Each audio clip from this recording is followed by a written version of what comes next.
Welcome once again. जैसा मैंने आपको बताया था कि हम एमसीक्यू की आज सीरीज़ स्टार्ट कर रहे हैं, तो ये एमसीक्यू सीरीज़ की सबसे फर्स्ट वीडियो है जिसमें हम आज एमसीक्यूज़ करेंगे regarding the concept and the principles of accounting. आपने principles and concept and convention सबने पढ़ लिए होंगे। आज उसके बेसिस पे हम क्वेश्चन करेंगे। हर एक क्वेश्चन के लिए मैं आपको 5 to 10 सेकेंड का टाइम दूंगा। आप वो सोचोगे और खुद उसको आंसर को एनालाइज करोगे एंड देन मैं आपको वो आंसर एक्सप्लेन करूंगा। सो हमारा फर्स्ट क्वेश्चन है, according to going concern concept a business is assume to have, options are a short life, b option है इसका a limited life, c option है a long life and d option है an indefinite life. आपके पास 5 second का time है, सोच लीजिए। इसका आंसर है एन इंडेफिनेट लाइफ। आपको सबको पता है according to going concern concept हमें क्या बोलता है कि हमारे जो बिजनेस है उसकी लाइफ कैसी रहेगी, इंडेफिनेट। उसकी लाइफ को कोई भी प्रिडिक्ट नहीं कर सकता कि वो 1 साल रहेगी, 2 साल रहेगी, 3 साल रहेगी। तो उसकी लाइफ इंडेफिनेट होती है, उसको हम प्रिडिक्ट नहीं कर सकते कि वो कब तक अपना बिजनेस कंटिन्यू रहेगा। So our next question is, window dressing is prohibited by the convention of, first option is conservatism, B option consistency, C option fully disclosure and D option materiality concept। आप बताइए मुझे इसमें से कौन सा answer है। 5 second का time है आपके पास। इसका आंसर है C fully disclosure. Window dressing provide क्या करता है, आपको पता है विंडो ड्रेसिंग होता क्या है। विंडो ड्रेसिंग में होता क्या है, जो गुड पोजीशन होती है बिजनेस में उसको बैड दिखाया जाता है और बैड को गुड दिखाया जाता है। इसको रोकने के लिए हमें कौन सा कंसेप्ट फॉलो करना है, फुली डिस्क्लोजर, जिसमें हर एक इन्फॉर्मेशन को फुली से डिस्क्लोज किया जाएगा, कुछ भी हम हाइड नहीं करेंगे। Our third question is, profit should be consider only when realised according to the concept of, first option is matching, B realisation, C materiality, D conservatism. 5 second का टाइम है, आप सोचिए। थर्ड का आंसर है B realisation. Realisation concept हमें क्या बोलता था, जिस समय हमारे को पैसा रियलाइज होगा हम उसको बेटा कंसीडर नहीं करते। रियलाइजेशन का मतलब क्या होता है, जिस समय ट्रांजैक्शन हो चुकी हो वो अमाउंट उस टाइम के लिए होता है, ना कि वो जिस टाइम पे वो पैसा रियलाइज होगा आपको। ठीक है, आपने अगर अच्छे से कंसेप्ट सीखे हैं तो आपको ये क्वेश्चन समझ आ रहे होंगे, अदरवाइज आपको बहुत ज्यादा डाउट्स आ रहे होंगे। Question number 4, capital and the revenue expenditure should be distinguish as per. Capital और रेवेन्यू एक्सपेंडिचर को हम डिफरेंस किस तरह से कर सकते हैं। First option is accounting period concept, B option matching concept, C materiality concept and D none of these. 5 second आपके पास। फोर्थ का ऑप्शन है option number A accounting period concept.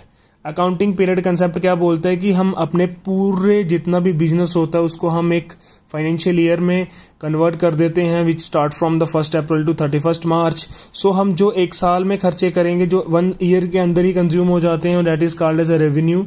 और जो वो लॉन्ग पीरियड ऑफ टाइम के लिए चलते रहते हैं, that is the capital nature expenditures. Okay, अब question number 5 is, non monetary information is not recorded in the books of accounts due to.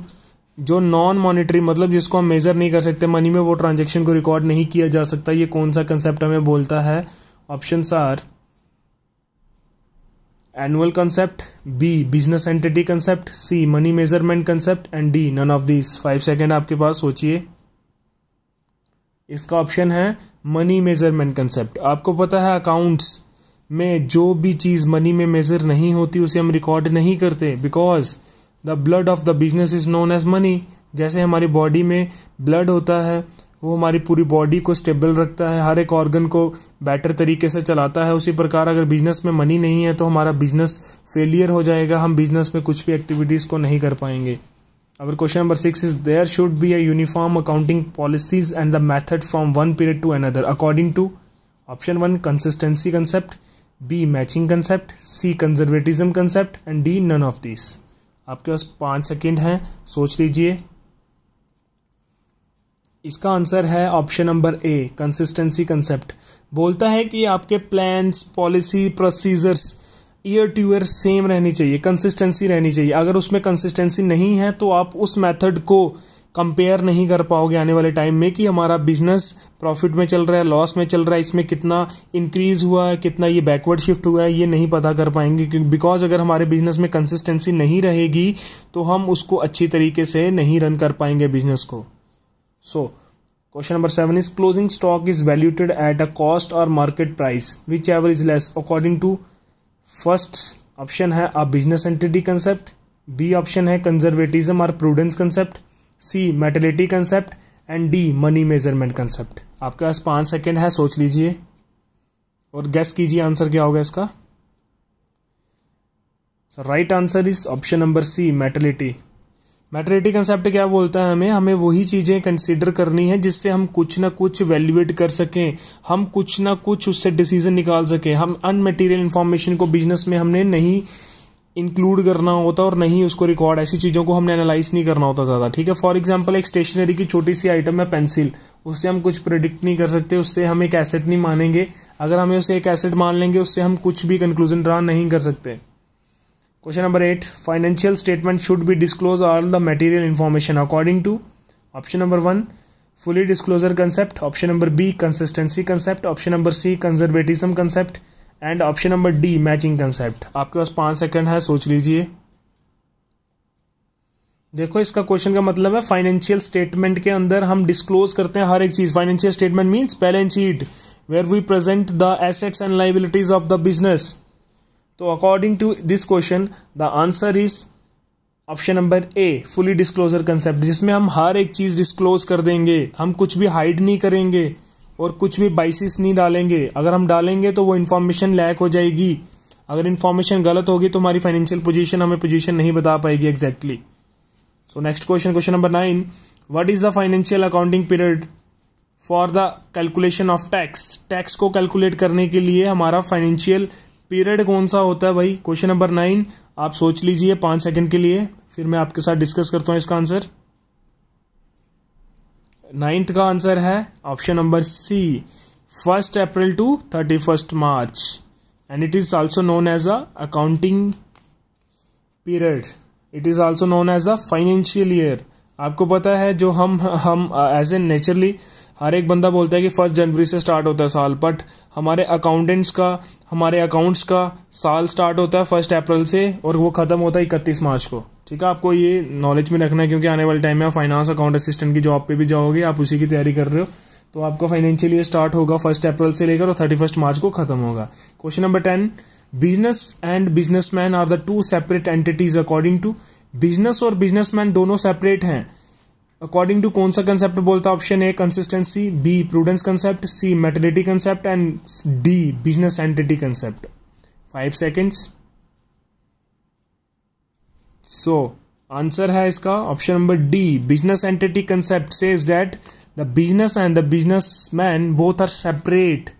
भाई इसको सेपरेट क्यों किया जाता है, बिकॉज जब भी कोई बिजनेसमैन ट्रांजैक्शन करने की कोशिश करेगा अपनी थ्रू, अपनी ड्राइंग करेगा या फिर अगर अपने बिहाफ पे कोई ट्रांजैक्शन करेगा, बिजनेस कहता है तेरे और मेरे में कोई संबंध नहीं है, हम दोनों सेपरेट हैं।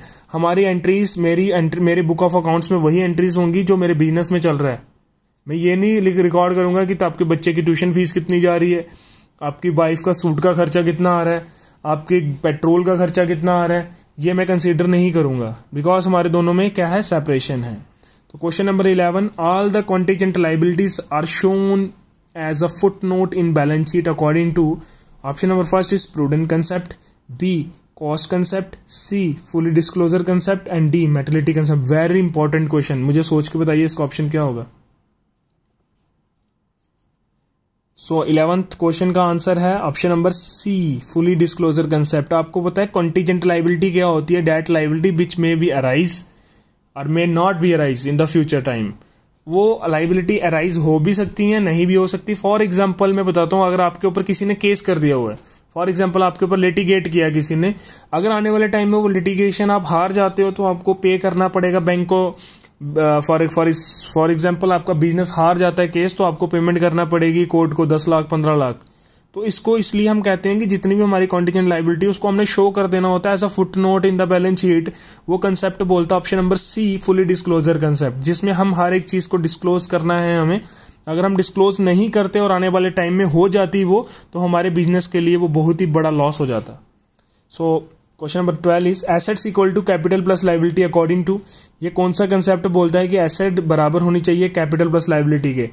पहला ऑप्शन है dual concept, B realisation concept, C object evidence concept and D going concern concept. 5 second है, सोच लीजिए। तो 12th का आंसर नंबर है ऑप्शन है ए ड्यूअल कंसेप्ट। ड्यूअल कंसेप्ट बोलता है कि हर एक ट्रांजेक्शन को 2 एस्पेक्ट्स में रिकॉर्ड किया जाएगा, डेबिट एंड क्रेडिट, और ये हमें स्टेटमेंट कौन प्रोवाइड करता है? Dual concept, assets equal to capital plus liabilities. तो question number 13, only those transactions are recorded in the books of accounts which can be express in monetary terms according to. ये I think question पहले भी कर चुके हैं, फिर से देख लीजिए। ऑप्शन नंबर ए है इसका कॉस्ट कंसेप्ट, बी है बिजनेस एंटिटी कंसेप्ट, सी है money measurement concept and D है ड्यूल एस्पेक्ट कंसेप्ट। 5 सेकंड का टाइम है, सोच लीजिए। इसका आंसर है मनी मेजरमेंट कंसेप्ट। ये मैं पहले भी समझा चुका हूं क्वेश्चन में। Question number 14, businessman is the creditor of the business to extent of his capital according to. बोलता है कि जो बिजनेसमैन है उसको बिजनेस क्रेडिटर मानता है जितनी एक्सटेंट टू हिज कैपिटल, जितना उसने कैपिटल इन्वेस्ट किया उधर तक जितनी भी लायबिलिटी होती है उसको क्रेडिटर मानता है business. Option 1 dual aspect concept, B business entity concept, C consistency concept and D matching concept. Option क्या है इसका देख लीजिए, सोचिए 5 सेकंड के लिए। इसका भी ऑप्शन है बी बिजनेस एंटिटी कंसेप्ट, जिसमें business and businessman both are separate to each other.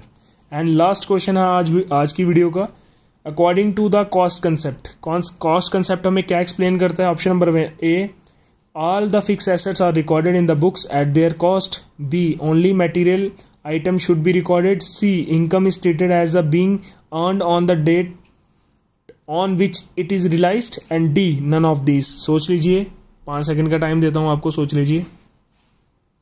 इसका ऑप्शन है A all the fix assets are recorded in the books at their cost. जिस डे में आप एक्वायर करोगे कोई भी फिक्स एसेट्स, आप उसी अमाउंट को शोन करोगे इन द बुक्स ऑफ अकाउंट्स। ये थे बहुत ही इंपॉर्टेंट क्वेश्चन।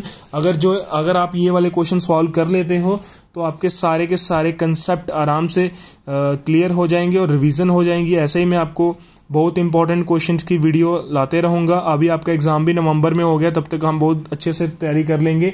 आपको डेली एमसीक्यूज के इंपॉर्टेंट से इंपॉर्टेंट क्वेश्चन और आपको कंसेप्ट क्लियर क्वेश्चन दिया करूंगा। सो मेरी वीडियो को आप लाइक कीजिए, शेयर कीजिए और ज़्यादा से ज़्यादा सब्सक्राइब कीजिए। अगर आपको बेनिफिट होता है तो आप कमेंट भी कीजिए। So thank you.